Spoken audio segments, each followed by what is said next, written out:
What's up everybody? Mike Nauert back here at WorkBrow to talk to you about getting your thumb set up correctly from the start. Today, we're going to show you a few steps you can take to test your main pin or ProLink thumb and that it's adjusted properly.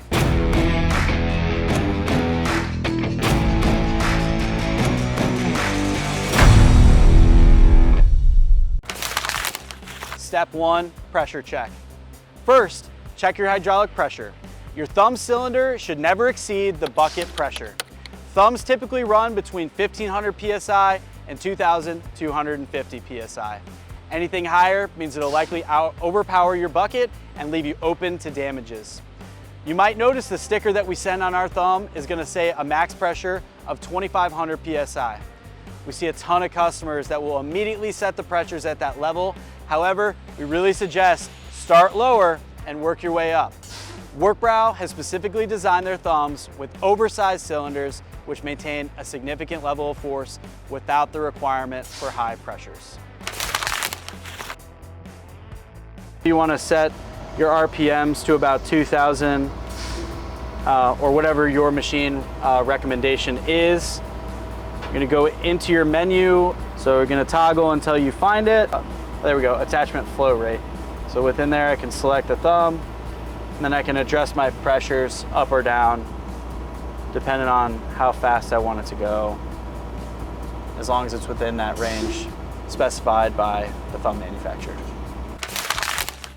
All right guys, you just checked your thumb pressures. Now we're gonna check the physical clearances of the thumb. First step, we're gonna retract the thumb fully into the stick, and then we're gonna go ahead and extend it out fully. Make sure that through the process, your cylinder is not bottoming out on the stick and that you have clearance all the way. From the linkage, the bucket, the coupler in the machine, you want to make sure that through that full travel of the thumb, you're not making any contact. Both main pin and ProLink thumbs should clear completely when retracted and when fully extended. I'll fully extend. We're doing this a little slow for reference. And then we're fully retracting until that cylinder bottoms out. We just make sure we're not making any contact and we're not hitting on anything. This looks good. Step 2 is done. On to step 3, the operational test under load. This is the real test. You're gonna curl your bucket with a full load while your thumb is active.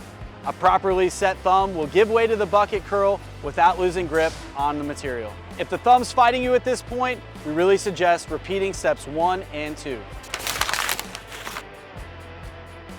I'm putting a little bit of pressure, I'm putting some pressure on my thumb, and then I'm curling the attachment, bucket or rake in this case, until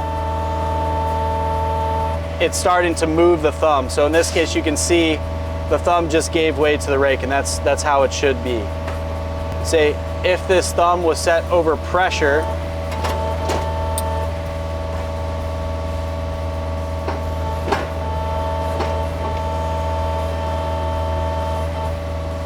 you can see I'm really fighting to get that thumb up.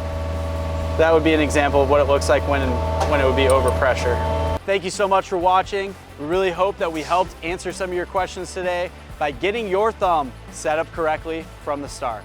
Please like, share, and subscribe to the channel so we can continue to grow. If you have any other questions, please check out our other thumb videos and comment below.